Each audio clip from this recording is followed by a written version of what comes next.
This conference will now be recorded. Good morning, everyone, and welcome to the September meeting of the Audit Committee, Governance Committee, and of the full board here at our Sacandaga Field Office in Mayfield. For members of the public attending remotely, we ask that you please close other programs on your computer or phone, silence your cell phone, and mute your audio when not speaking. Agendas for today's meeting are available at hrbrrd.ny.gov under Board Meetings. The conference organizer will monitor the program's chat function for anybody wishing to address the board during the public comment period during the meeting of the full board. For anyone wishing to address the board, kindly use the chat function or email brao@hrbrrd.ny.gov or simply speak up during the public comment period during the full board meeting. Our first order of business is the Pledge of Allegiance. I pledge allegiance to the flag of the United States of America and to the republic for which it stands, one nation, under God, indivisible, with liberty and justice for all. Our first order of business is the Audit Committee, and I turn it over to Mr. Hayes. Thank you, Mr. Chairman. And had to call to order. Audit Committee will be called to order. We already had the Pledge of Allegiance. We had the roll call, Mr. Leslie. Committee Chair Albert Hayes. Here. Committee members Richard Byrd. Here. And Timothy Reagan. Here. Board Chair Mark Finkel. Here. Board Member Nicole Allen. Here. Executive Director John Callahan. Here. General Counsel Robert Leslie here. Chief Engineer Robert Fulton is excused. Chief Fiscal Officer Timothy Minicha. Here. And the Director of Administrative Services Stephanie Rizicki. Here. And is Mr. Candido available yet? I am communicating with him and we're working to get him on. Okay. Everybody is accounted for. Mr. DeWitt is excused. That's it. That is it. All right. Thank you, Mr. Leslie. And now could I have a motion to adopt or revise the meeting agenda? I will. I'll second it. That motion once. Second twice. All in favor? Aye. Aye. Any opposed? Hearing none. When we have the approval of April 9th, 2024 Audit Committee meeting minutes. Anybody will make a motion for that? I'll make that motion. Mr. Reagan? I'll second that. Mr. Byrd? All in favor? Aye. Aye. Any opposed? No opposed. Under the committee business now, we have some new business. We have a motion to approve and advance to the full board a resolution approving BPAS to perform GASB 75 valuation for fiscal year ending June 30, 2024. Mr. Minicha. Thank you, Mr. Chair. Resolution begins on page 4 of your packet, and the BPAS proposal and engagement letter are included separately in the same email that provided the packet to all of you. GASB statement number 75 relates to accounting and reporting on the estimated cost of other post-employment benefits. The regulating district implemented this standard 4 years ago. That implementation requires a new actuarial valuation, not just an update of the previous one every 2 years. BPAS has satisfactorily conducted 5 actuarial valuations for the regulating district in 2011, 2014, 2017, 2020, and 2022. We therefore ask the board to approve this resolution authorizing an agreement with BPAS in an amount not to exceed $9,500, $7,000 of which will be spent in fiscal year 24-25, current fiscal year, and up to $2,500 which will be spent in fiscal year 25-26. The reason for the variance between the proposal and the resolution is just a little bit of flexibility should the revision next year require a tiny bit of extra work. And I'm happy to answer any questions you may have about this proposal or any related topics. Do we have any questions? I think the biggest my only question on that is I understand the necessity of doing that. But I would think from a state standpoint, it sounds like the majority of it ties into benefit related. Not just the pension, but benefit related. going on. Correct. The state doesn't have a formula or something where they can just send that out to you based on the number of employees? Seems like a lot of money to pay, that there should be a fairly easy number to come up by employee of what that would be. That's my only question, Jim. So when it comes to the calculations of our pension payment, retirement system payment, it is a little more straightforward than this. This is a full actuarial evaluation where they're taking into account average life expectancy, medical inflation, things like that. Yeah. And so that's just a little bit more complicated, and by this particular governmental accounting standards board standard, which we had implemented years ago, this is the requirement that everyone who adopted this standard follow.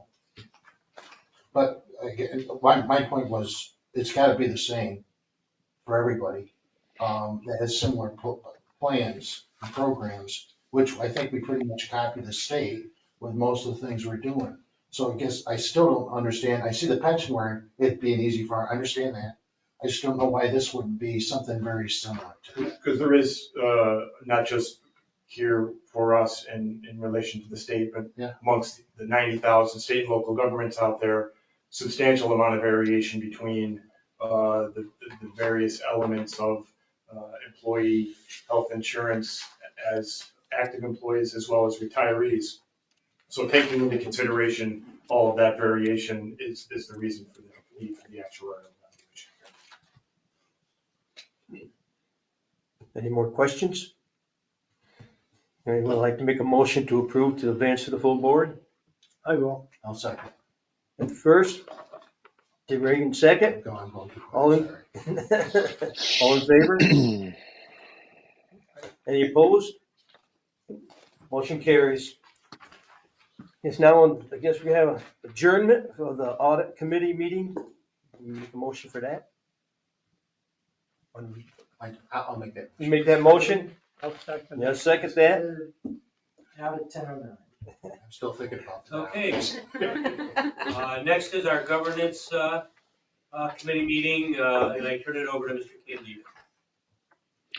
Good morning. My apologies for my technical difficulties to get onto this meeting. And I call the governance committee meeting to order. Mr. Leslie, roll call, please. All right.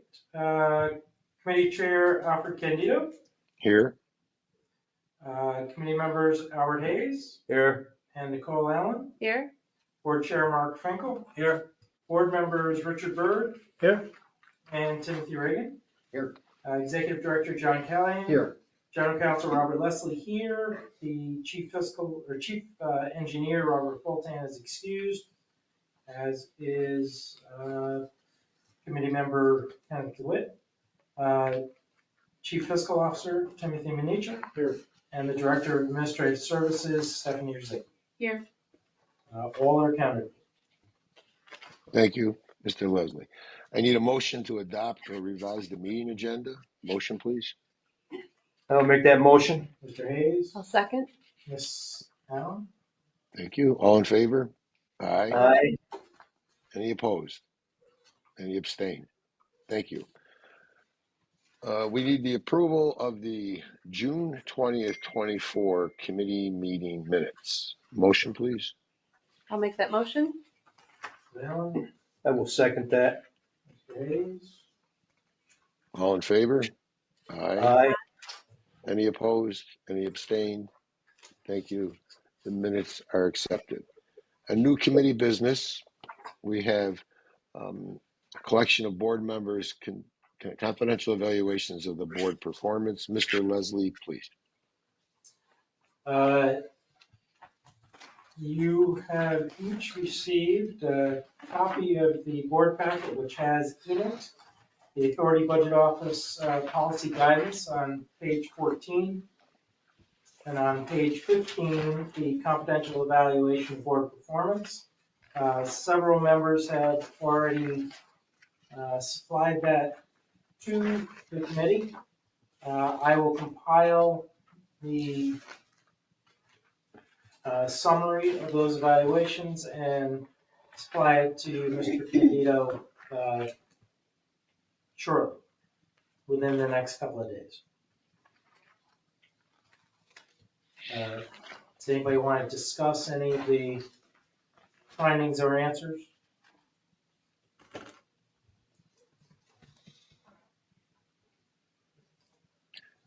Do we have anything else for Mr. Leslie?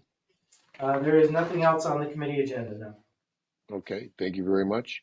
We are not in need of any resolution for this, are we? No, we're not. Okay, thank you. Having heard from Mr. Leslie, and with no other business, I'll accept the motion for adjournment. I will make that motion. I'll second. Thank you. All in favor? Aye. Any opposed? Any abstain? Meeting adjourned. Mr. Chairman, the gavel's yours. Thank you very much. Let me call to order the regular board meeting of the Hudson River Black River Regulating District. Roll call, Mr. Leslie.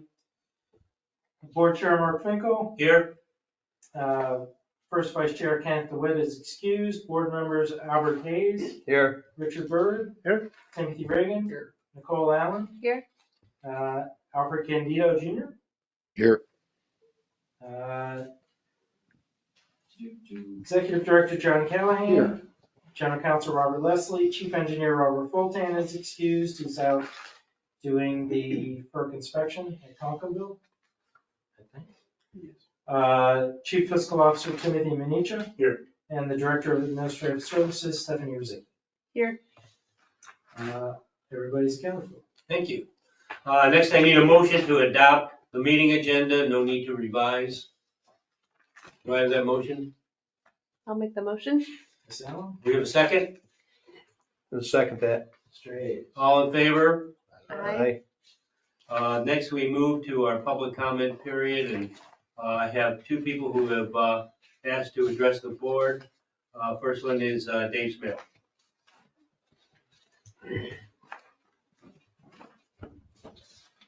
Dave, if you just stand by this way a little bit, also so the camera picks you up, a little closer to me, if you don't mind. Okay, All right. little more. Little more. It's okay if, yeah. Okay. You'll be able to see yourself in the top corner. You've got it. Thank you.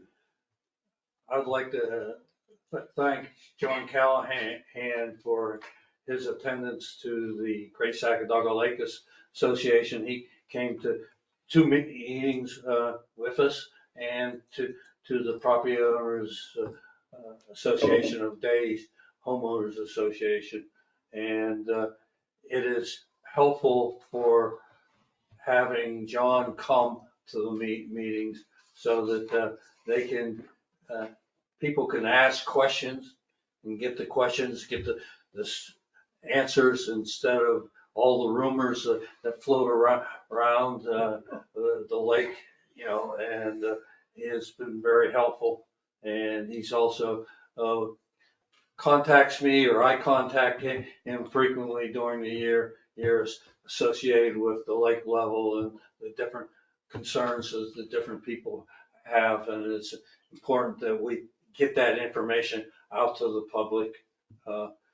When we do get that information, the Great Sacandaga Lake Association puts it onto their webpage, puts it on the Facebook, so that we can get it out. I end up sending emails to approximately 350 people. Great Sacandaga Lake Association does a similar thing. So it's important that we get the information and work together to solve the problems. And I appreciate the support that we're getting from the district. Very kind. Thank you very much. Next, Peter Platt.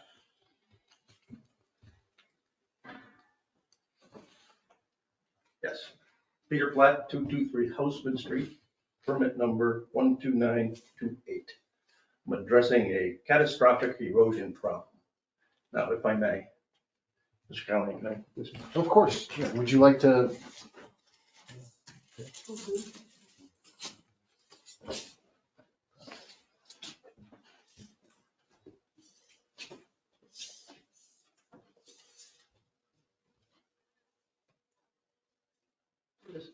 20 feet. Read it up. 22 feet. My house is away from a 30-foot sand cliff. Not an embankment, not a bank, a 90-degree cliff. I'm 22 feet from my house going into the lake. This erosion has lapsed past your borderline by a lot. It is eating away my lawn, eating away everything, and coming to my house at a rapid pace. And I believe that really has to be addressed. I recently took a couple of stakes, 6 feet, came back 5 feet from your state line, stuck the stakes in by hand, 6 feet down. That means there's nothing under my lawn. This is erosion you cannot see. And it is really, it's pure sand. Right across from Houston Point, the property. And it's 30 feet. That is one of the problems. The other problem is we have a couple of 150-foot pine trees on your state line.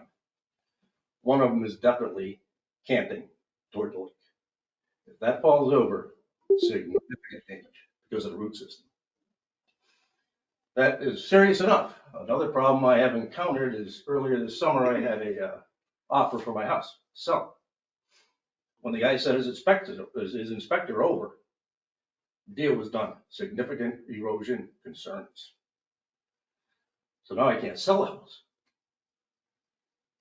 And I find that to be a pretty significant problem. I've been in your system for several years.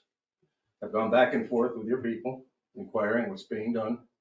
And I get the same answer, you're in our system, or you're in our database.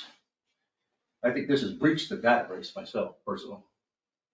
I mean, I'm 22 feet from extinction. That's basically what I have. I don't know how much clearer I can be. And this is pure sand, and it goes like this, 90 degrees, not a gradual topography. Certain parts of my land, on my property, are 22 inches below grade of my lawn, to your property line, 22 inches below grade. Significant problem. I don't know how long you guys wait until the deck goes or until the bedroom goes, but it's going. And it's going because it's pure sand and 90 degrees. That sand is just dropping. It's not like flowing out this way with erosion.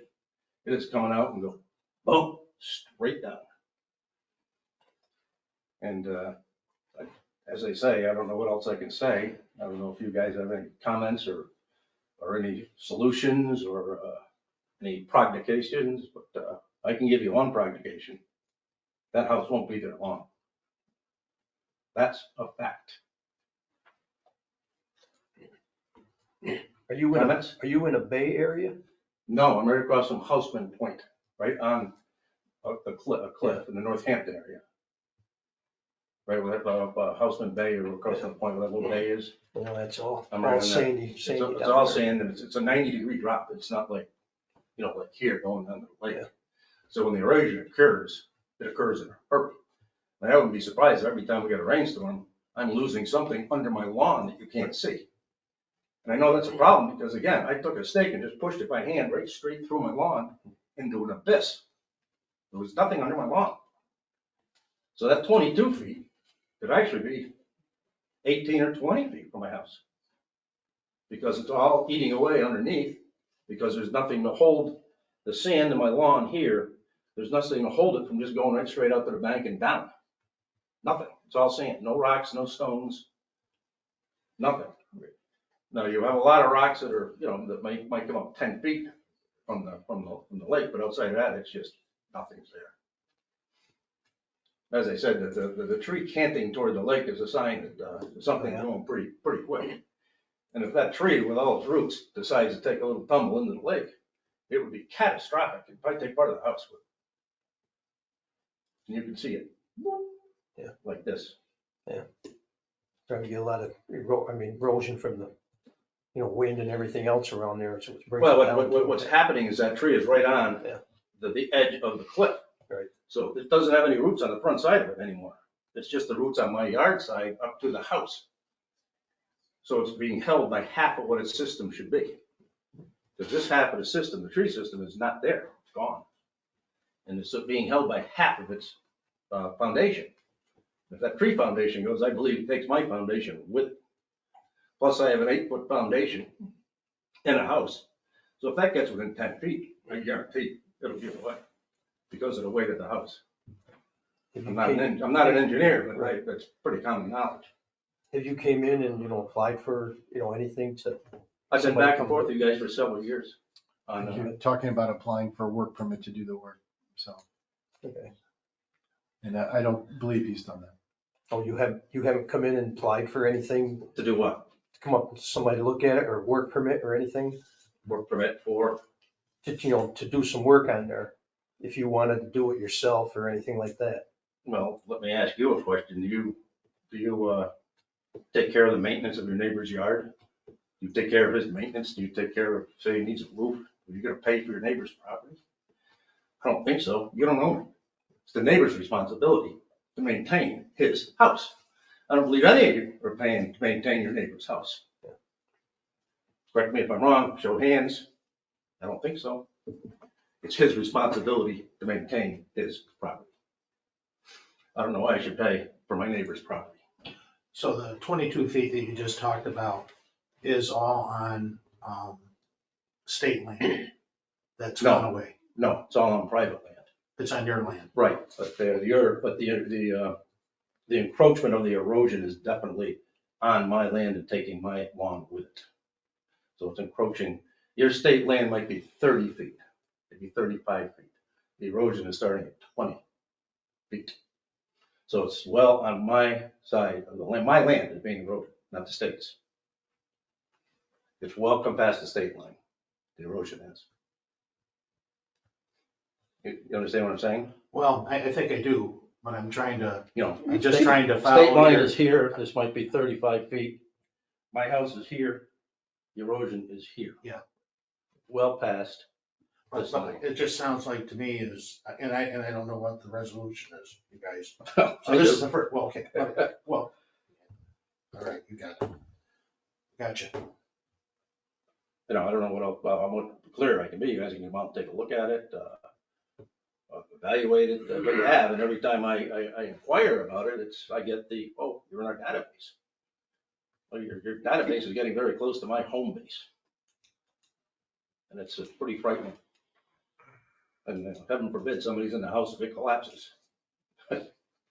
You see it happen in Florida. Oh, well, no sinkholes will happen here, and all of a sudden somebody's house is gone. This is a pretty similar situation because I'm 30 feet in the air. I'm not like, right here where it's coming up to my deck. When it goes, it's gone. Anything else? Probably the only thing we can do is probably have somebody from here just go and check it and then go from there. We've been out there, Go ahead. Mr. Hayes, and I went out with Matt on a follow-up visit as well. Okay. All right, so they're checking it and everything else, so we'll have to go from there. I hope so. Yeah. Because you can't believe how quickly this is going away. Right. In the past couple of years. No, I understand. And I just want to make sure I have a good record of everything that's going on. Right. Okay, thank you. Okay, Okay, thank you very much. Mr. Platt? Yes, sir. Got a couple things. Nice. Is there anyone else out either online or that needs to address the board?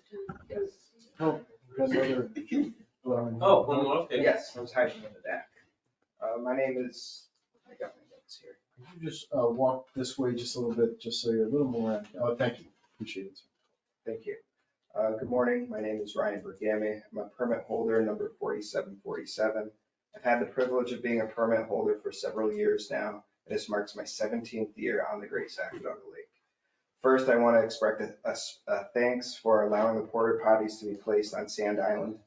Dave Portman did a fantastic job with them, and the feedback from visitors and all visitors to that island has been excellent. It's made a noticeable difference as well with the cleanliness. I don't know if you've been there before, but it used to have quite an odor that has been significantly reduced on that island, so it was a great help to have the porta potties there. Dave is a good friend of mine, and although he could not be here, he also wanted to express his thanks to everybody here that had allowed that to come to fruition and make that a very successful project. And we look forward to next year's porta potty adventure on Sand Island again. Secondly, I'd like to personally thank the district for the swift and effective response to the storms that we faced. I was just across, my home is just across from where the tornadoes were on South Shore. Pretty devastating that we had there. If you've had the opportunity to see that damage, it's quite significant viewing it from the lake.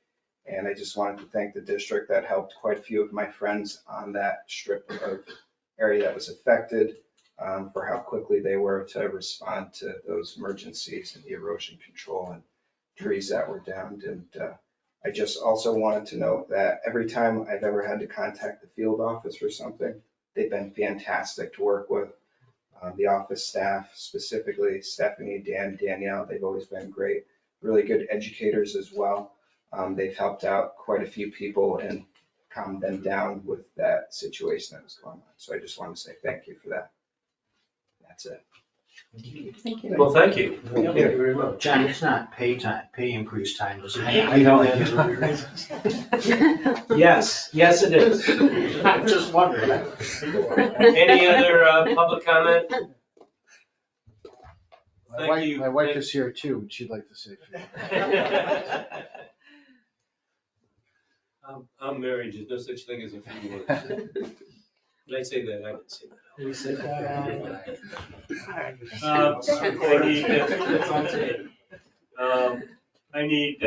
Next I need approval of the June 20th, 24 regular board meeting minutes. Have a motion? I'll make that motion. Second? I'll second. Any corrections or comments? All in favor? Aye. Any opposed? Motion carries. Next, the report of our executive director, Mr. Callahan. Thank you, Mr. Chairman. My report appears on pages 34 and 35 in your packet in deference to the robust agenda. If the members have had a chance to review, before I pause for questions, I would just note, and a couple of the speakers today have referenced how proud I am to play a role on this team that responded so swiftly and I think so professionally to the devastating weather earlier this summer. A lot of names mentioned already, Stephanie Porter and Dan and Danielle in the office, also Stephanie Rizicki on the administrative side. We had to be very nimble and get some equipment sourced and change the way we do things pretty quickly. Matt Ginter, Mike Chase, the whole team have worked under difficult circumstances, changing course over the summer very, very quickly. And of course, it's not unrelated to, we've heard a bit about erosion control today as well. So we've certainly had to shift to tornado response, had a necessary impact on the progress we make on erosion control efforts. Really, really just proud of the way the team here responded and grateful to work with such dedicated public servants. So with that, I'll just pause to see if any of the members have any questions. Any questions or? We will move on to contracts and actions. First thing we need is a motion to approve a resolution authorizing the expenditure of up to $52,782.71 for the purchase of a replacement pickup truck for the Hudson River area. Mr. Callahan. Thank you, Mr. Chairman. I'd like to welcome everybody to the first meeting of the new fiscal year and ask you to have your checkbooks ready. As the members have had a chance to review, this replaces a pickup truck currently used by the permit department, a 2007 Chevrolet 2500. We utilize the Office of General Services state contract to identify the best value from Denora Chevrolet of Albany in the amount of $52,782.71. The existing truck will be surplus by OGS at auction. We pause for any questions and ask for the board's support on this item. On that, the capital plan, for this year. So we're in the new fiscal year. Budget does include this expense. Okay, these are all included in it. They were listed as all things we were gonna do. Yes, sir, and 'Cause I don't I remember seeing them. That's why I was asking that, John. these get rolled up into a certain account category in the budget formation process, and I'd ask Mr. Minicha to add a little more specificity on that. Yes, there is. We budgeted specifically that amount of money, $55,000 for vehicles in the Saconaga field office. And so this came in Okay. slightly under budget. And I think just more generally, what you're gonna see in all of these situations are either places where we specifically budgeted for a particular item, or when you get to the resolution about equipment rental to respond to the tornado damage. You're more general in nature. You don't actually put down what you're replacing in the capital plan. It's just, you have it as a line item in the, We have a line item budget, and that particular line item was funds for this particular purchase. I just, when I was looking at that, I couldn't make the thing back to what that was on there. So that's. Okay. Any other questions? If not, I'll entertain a motion authorizing the expenditure. I'll make that motion. We need to have a second. I'll second. Any further discussion? Are we doing them all? No, we'll do them each. Okay. On that one. All in favor? Aye. Any opposed? Next, I need a motion to approve a resolution authorizing the expenditure of up to $59,710.08. Yeah, that 8 cents is a killer. For the purchase of a replacement pickup truck for the Black River area. Again. Thank you, Mr. Chairman. This replaces a 2004 Ford F-550 for the maintenance crew operating out of the Black River field office. Again, we utilize the OGS government contract, state contract pool to solicit quotes. Best price on available vehicle came from Joe Sassone's Chrysler Complex in the amount of $59,710.08. And we pause for any questions on this item. Also included in the Black River area budget for this fiscal year, and ask for the board's support. Any further discussion? If not, motion to approve the expenditure. I will. Second, I'll second that. Mr. any further discussion? All in favor? Aye. Opposed? Next, motion to approve a resolution authorizing the expenditure of up to $77,855.66 for the purchase of a mini track loader in the Hudson River area. Thank you, Mr. Chairman. This item authorizes, if you think of a Bobcat, Bobcat is a brand, and this describes, this is a Kubota. It's a slightly different machine, but when you, if you picture what type of machine this is, that's what typically would come to mind. This would be for the maintenance crew here in the Hudson River area. And we're talking earlier about our shoreline erosion and maintenance of state land.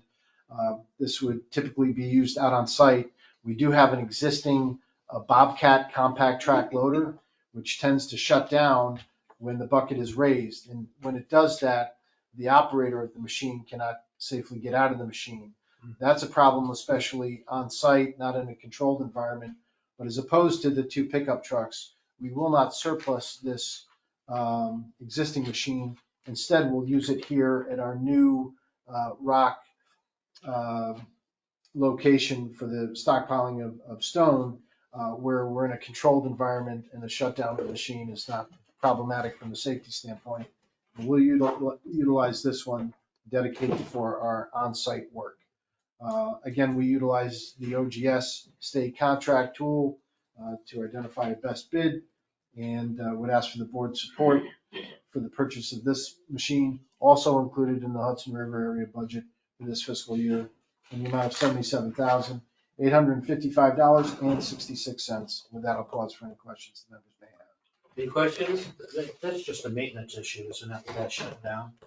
I mean, that ought to be able to be Well, fixed, right? it, I'm not saying that it's the other one, but I just, it's an interesting question because we did some troubleshooting on that. We also looked at replacing, the possibility of replacing certain items that the Bobcat dealers suggested may be causing a problem. But they could not, once they got the machine apart, they could not guarantee that replacing those items would fix the problem. So in discussions with the chief engineer, we thought we could not, it might get into a situation where you asked not too long ago on the backhoe whether we were throwing good money after bad. Yeah. And interestingly, we have sort of headed in that direction. We'll be back to the board at a future meeting to talk more about but the my question, backhoe. But my question went on that if they can't fix it, then you truly do have a safety issue, whether it's here or whether it's any place. well, And if they can't get out of it and that shuts down, John, isn't there some liability there if that thing's not, if the safety features on that, from what I understand, I've got quite a bit of experience I on know this, you do. from the safety, are being bypassed or not being utilized, that's a hell of an OSHA issue associated with that. So that's why I'm asking why we couldn't fix it. So, okay, fair enough. And I think it's an excellent point. The distinction we would seek to make and invite further conversation with the board on continuing to utilize in some very limited capacity the existing machine is that here, if we are loading the dump trailer, for instance, from the stockpile, we're in a controlled flat surface, other team members around. If we are out working on the side of an embankment someplace, in a remote location, a less controlled location, the admittedly infrequent tendency for this to shut down sometimes is something that we certainly can't countenance from a safety standpoint. But we certainly can take a second look at whether or not to continue to use this machine here, even in a very limited capacity, with your very valid concern. Next question.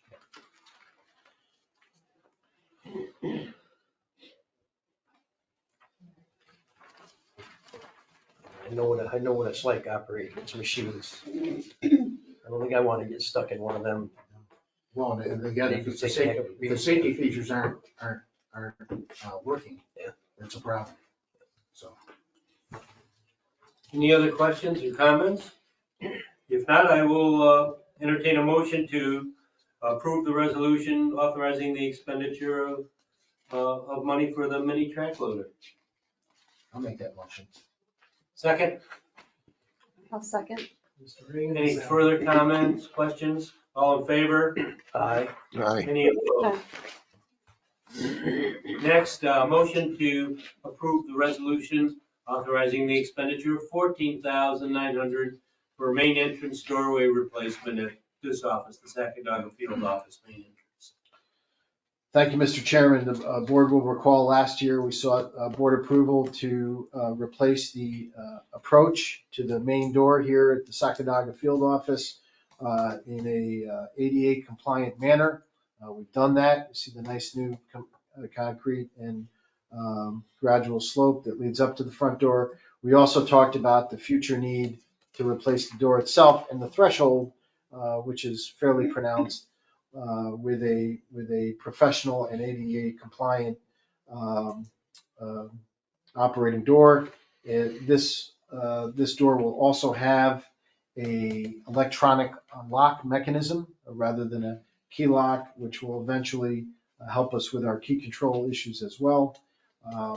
That added some money to the cost, but the best and only after reaching out to several local firms for the doorway bid was received by Austin Glass Shop of Gloversville in the amount of $14,900. And after pausing for any questions the members might have, we'd ask for the board's support. Again, any questions about this expenditure? If not, I'll entertain a motion authorizing the expenditure of $14,900 for the entrance doorway replacement at this office. I'll make that motion. Second, I'll second it. any further discussion? All in favor? Aye. Any opposed? Next, a motion to approve resolution authorizing the expenditure of $20,377.60 for materials to effect repairs at the Sacandaga Field Office porches. Thank you, Mr. Chairman.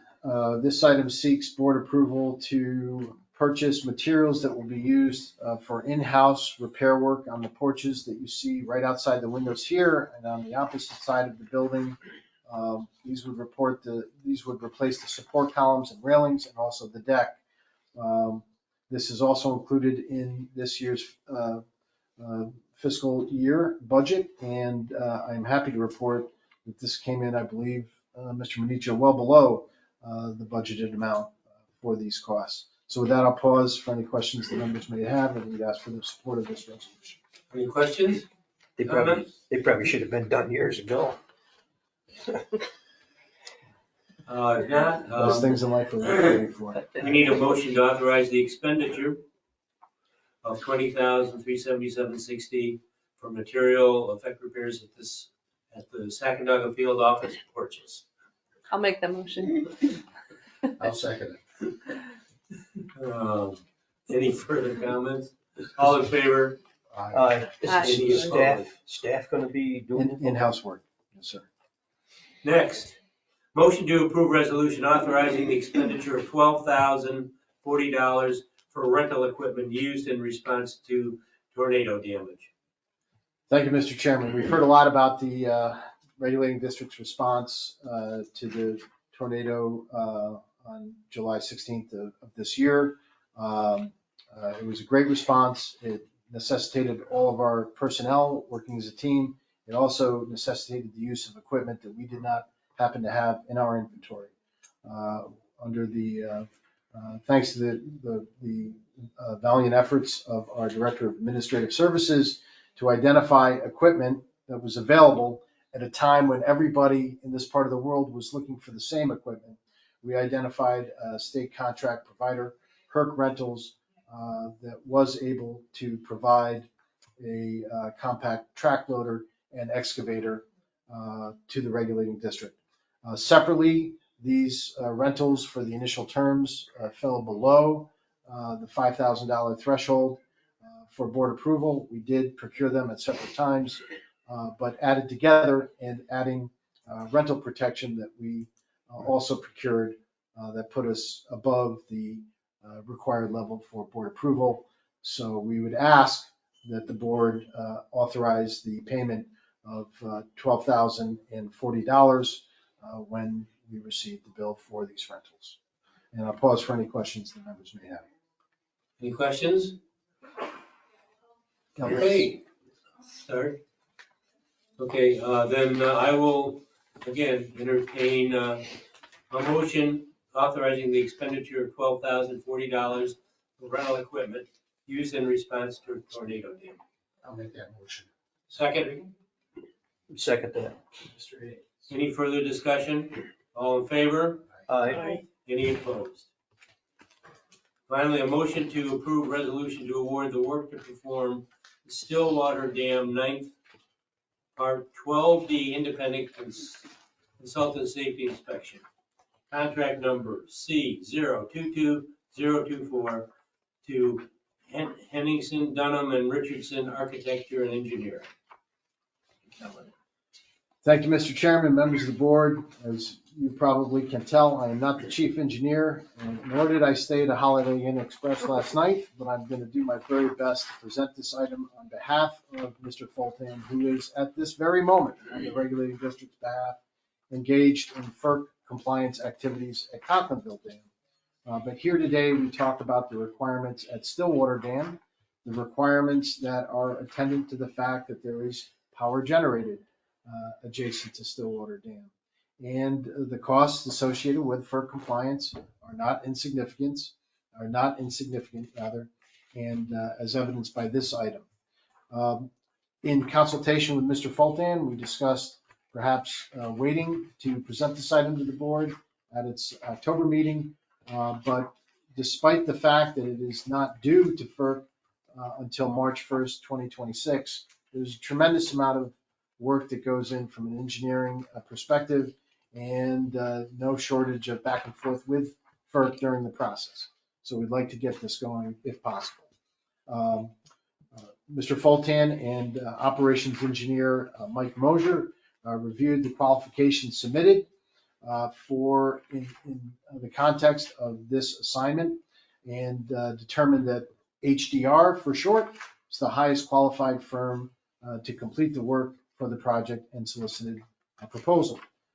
That proposal is in the amount of $379,500, and it is included in your board pack.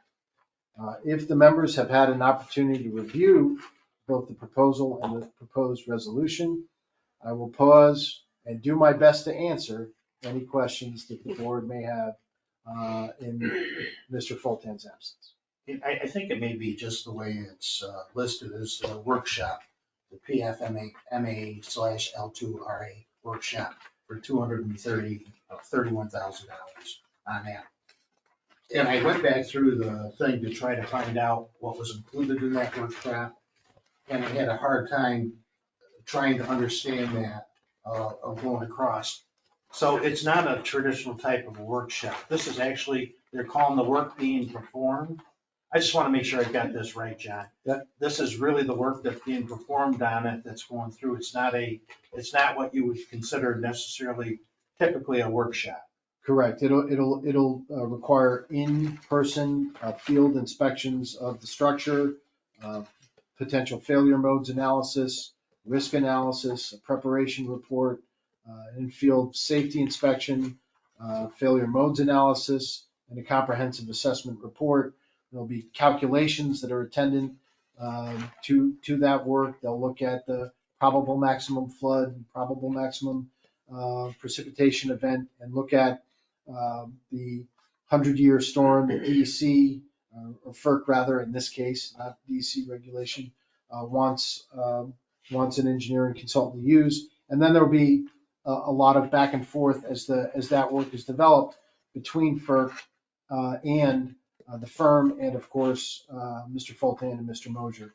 So it's a multi-year engineering assessment process that requires the development of a lot of analysis and calculations and models, and that's maybe not a perfect fit with the term workshop. I just want to make sure I had it right, so I'm good, John. All right.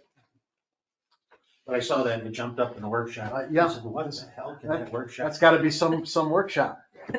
How much does a Multi-day. whiteboard cost these days? That's what I understand. Any other questions or comments? If not, let's entertain a motion to approve the resolution to award the work to perform the Stillwater Dam 9th Part 12D Independent Consultant Safety Inspection. Contract C 022024 to HDR Architecture and Engineering. Have a motion? I'll make the motion. You have a second? Your turn. Second? I will. Any Save the further best for last, discussion? Mr. Bird. All in favor? Aye. Any opposed? Next, we'll move to staff and committee reports. First, the audit committee, Mr. Hayes. Thank you, Mr. Chair. The audit committee had a resolution to approve BPAS to perform GASB 75 valuation for fiscal year ending June 30, 2024. Do we have to have a resolution to approve that? Yes. So we need a motion to that? Are you making that motion? All right, we have a Second. motion. I'll second Mr. Hayes, Mr. Regan? All in favor? it. Aye. Aye. Any opposed? Next, governance committee, Mr. Candido. Thank you, Mr. Chairman. We received a short presentation from Mr. Leslie on our board evaluation process, and if he would just give a quick blurb on that, it would be fine. Yeah, the authority's budget office requires annually that the board conduct an evaluation of its own performance. Those evaluations are treated confidentially. You will have an opportunity as the committee chair to see the summary of those responses so that we collectively can determine how staff can better educate the board to do those things that the board needs to do each year. Most of the board has already submitted their evaluations. If anybody needs a copy, it's down between John and Stephanie. Okay, thank you. That was the report, Mr. Chairman. Very good. Move on to our staff, general counsel, Mr. Leslie. We continue to engage with the General Recoveries Unit of the Office of the Attorney General's Civil Recoveries Bureau regarding the commencement of an affirmative case seeking redress against Erie Boulevard Hydropower LP in the state and/or federal court system. We concur that Erie's April 15th response to the General Recovery Unit's demand letter failed to address the nature of the OIG's forthcoming complaint. The OIG continues to engage Erie's outside counsel to discuss, without success, a meaningful resolution of the dispute.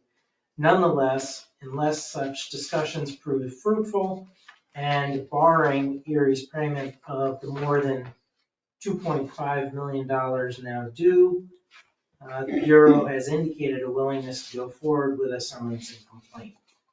I would note that the Erie's 90-day window to offer a substantive response to the General Recoveries Unit has passed, and that any recovery they secure will trigger their 22% fee due to that office.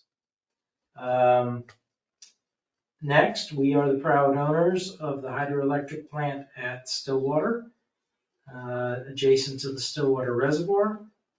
The sale of the plant from Stillwater Associates to the Regulating District closed on June 26th.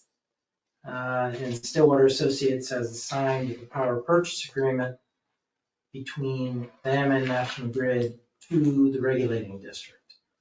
NP&L and the Regulating District continue to work on finalizing an assignment of that purchase power agreement from the Regulating District to NP&L, and also on the finalization of the lease agreement and groundwater usage agreement between the district and NP&L. Their proposed $50,000 annual lease payment falls in line with the lease payments estimated in the appraisals commissioned to establish the fair market value in connection with the sale from Stillwater Associates to the Regulating District. But as Mr. Medici would note, do not cover necessarily all of our expenses of running the reservoir, precipitated by or required by the generation of power at that site. FERC imposes certain inspection requirements, which essentially cost $379.5. $379.5 compared to the $50,000 annual lease payment. I would note that during the reporting period, I processed several FOIA requests seeking extensive document productions and addressed several staff requests for outside approval. Rob, back to just on the a recovery of the money from Erie Boulevard. Yep. I mean, it looks like this thing's not even close to being resolved. It is not. Is there any issues if something happens and Erie sells the asset or sells Erie, the company itself, Mhm. goes away or something like that? is there anything that protects us to be able to recover the money if they were to go away, or I'm just talking somebody buys them, or I don't know what the hell can happen, but. So Erie Boulevard Hydropower LP, it's a limited partnership that's a subsidiary of Brookfield Renewable Energy, Yeah. which is a subsidiary of Brookfield Power. These guys own I know they're huge. a third of New York City real estate. I mean, they're colossal. Their annual hydropower generation is 1.5 million a day nationwide. If they were to simply sell the plant, this would remain a liability against the plant for the new owner, that the new owner would have to either set aside money to address or leave with Brookfield as a continuing obligation of the seller. We don't anticipate that Brookfield is going to make any effort to get out of their ownership of the plants downstream. I wasn't worried about, Brookfield. It was Erie Boulevard, whatever you call that, the Limited Liability Corporation. Yep. That was the one you're telling me that it doesn't matter, that's still gonna go to Brookfield.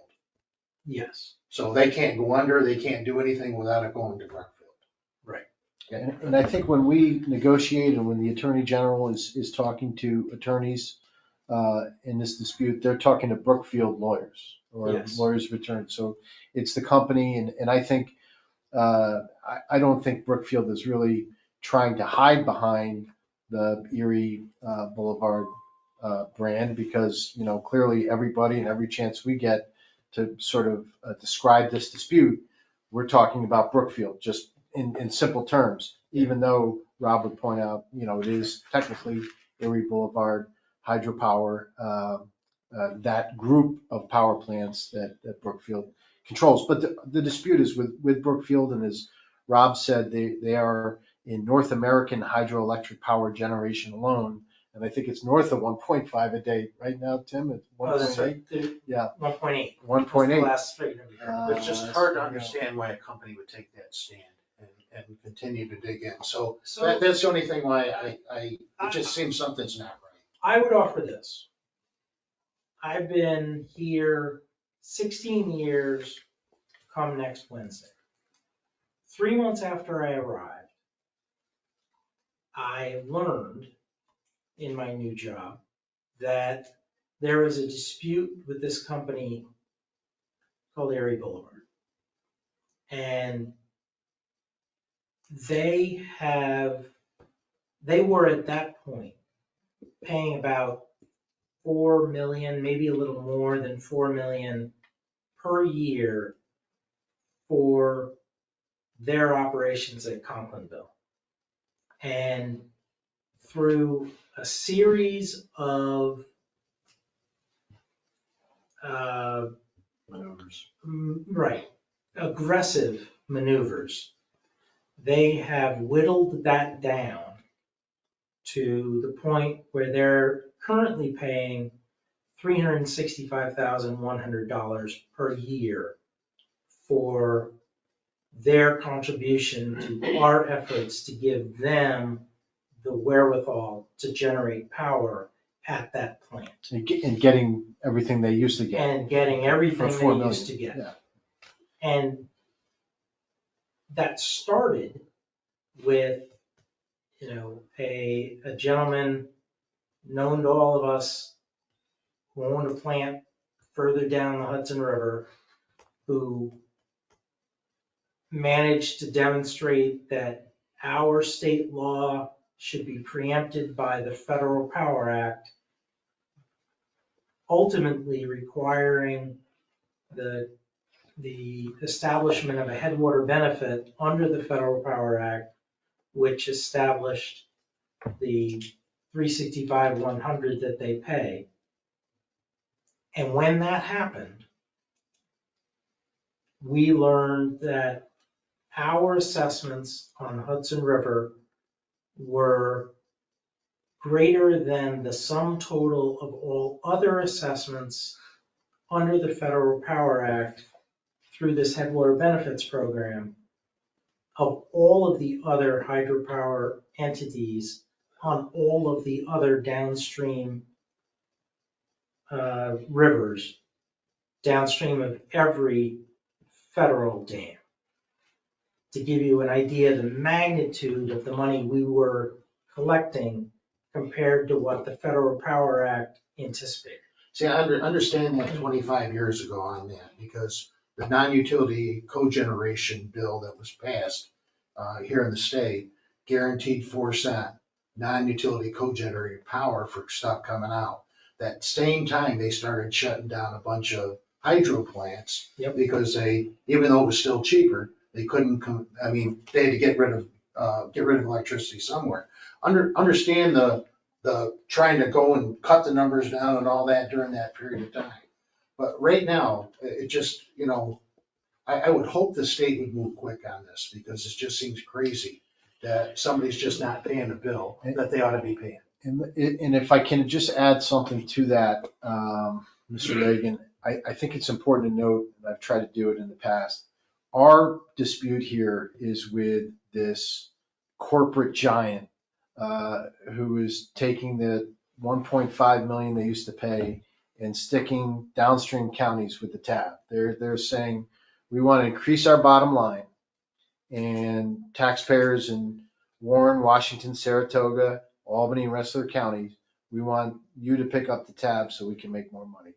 Those are people sitting in a boardroom in New York City, or maybe London, or up in Quebec.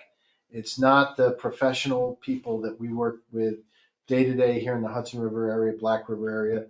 The operational folks we deal with, the hydrologists, day to day, they are great people. They are conscientious. They do a good job. We communicate very well. We work very well. So I want to separate, if I can, this dispute, which is, I think, just greed based, on the company's part, and its impact, certainly, as we were talking, you see my report, to members of the legislature, including Assemblyman McDonald and Assemblywoman Mary Beth Walsh, and Senators Ashby and Steck just last week, because of those concerns, and talking to them more about the impacts of this dispute with Brookfield. But just because they are sort of walking out on the tab and getting the same thing on Wednesday they were getting on Tuesday and not paying for it, it doesn't mean that there's a risk to public safety because they're trying to skunk us on the operational level or anything like that.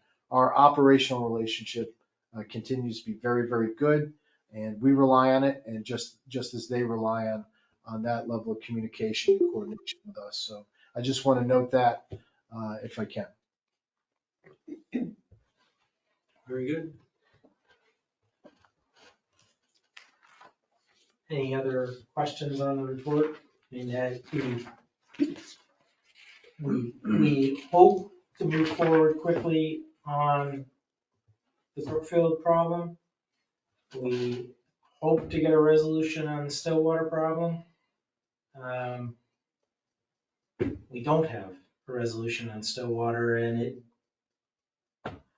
we're coming to the end of that road, we believe, where we may need to go in a different direction. We look forward to coming back next month and reporting to you that we've got an agreement and there's power being produced, or something other than that. That's about the size of it, unless you have other questions. Any questions or comments? Thank you, Ms. Westphal. Director of Administrative Services, Mr. Ziegler. Thank you, Mr. Chairman. My report is located on page 97 of the board packet. Just a couple items I'll draw your attention to. During the reporting period, I completed internal compliance audits of the Hudson River and Black River area offices. The audits are performed to verify proper accounting and compliance procedures are in place based on the test results. Proper procedures are in place and operating effectively. Manage the seasonal employment recruitment process. We hired 2 temporary employees at the Sacandaga field office. They have been an invaluable asset to our maintenance and operations team. It worked out very well. The tornado damage, that was a great help to have them. One has since departed for college, and we have one remaining here. We're very lucky to have them. It was a great summer. On pages 98 to 100 are the contract status sheets. Those are included in each board packet for your review and satisfy the public authority requirement. That completes my report. I'm happy to answer any questions on the items I mentioned or anything else reported in my report. Thank you. Any other questions or comments? Yeah, thank you very much. Next, Chief Fiscal Officer, Mr. Bucci. Thank you, Mr. Chair. CFO report begins on page 101 of your packet. Bank and investment balances through the first 2 months of the current fiscal year are down significantly from the same period last year. This arises mostly from the more than $3 million in pay-as-you-go financing we have done on the Indian Lake Dam rehabilitation project. Pending a positive outcome from the Public Authorities Control Board, which meets tomorrow at 2 p.m., we are slated to close on this financing with EFC on October 10th. We will seek and expect to receive substantial reimbursement from them for the funds we have expended on construction at Indian Lake. That roughly $2.9 million will replenish Hudson River Area Bank and investment balances and bring them closer to where they were last year. I would also like to mention for your calendar that the audit committee will meet next on November 13th, where it will receive the report from our independent auditors for the fiscal year that ended June 30, 2024. And with that, I'm happy to answer any questions anyone has about regulating district finances. Any questions? Thank you very much. Then before turning back to you, Mr. Chair, I'd like to call your attention and that of the rest of the board members to the signed affidavit you can find on page 141 of your packet. It lists necessary and reasonable expenses incurred by board members relating to their participation in previous board meetings. Article 3, Section 2 of the regulating district bylaws require the board to approve payments before any reimbursement can be made. And so before you ask for a motion to approve these expense reimbursements, let me offer to answer any questions that anybody has. Any questions? That will, I'll entertain a motion to pay the expenses that have been issued there from Mr. Candido. I'll make that motion. Second? I'll second. All in favor? Aye. Aye. Any opposed? Thank you. Thank you, Mr. Chair.